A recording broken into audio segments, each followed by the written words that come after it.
টাইখাজোৰা playground আপোনাৰ United Chirang দুৱাৰ এফচিৰ home ground আছিলে আৰু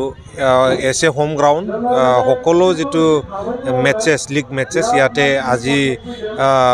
শেষ হৈছে আজি খেলখন আছিলে ডিমা ইউনাইটেড আৰু ইউনাইটেড চিৰাং দুৱাৰ এফচিৰ মাজত আৰু ইউনাইটেড চিৰাং দুৱাৰ এফচিয়ে 2 গলত জিকিছে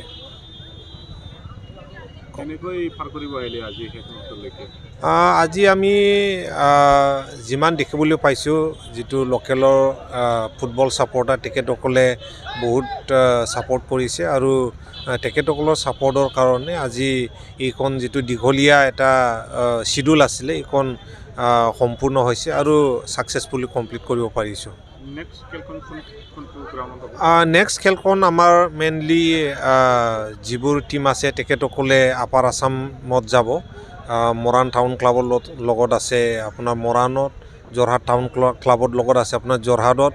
morning star Karbi Anglong morning star এফচিৰ লগত আছে আপোনাৰ কাৰ্বি আংলং ডিফুত আৰু আপোনাৰ ডিমা ইউনাইটেডৰ লগত আছে আপোনাৰ হাফলঙত এইকেইখন মেটচ আপাৰ আছাম এৰিয়াত হ'ব আৰু ইয়াৰ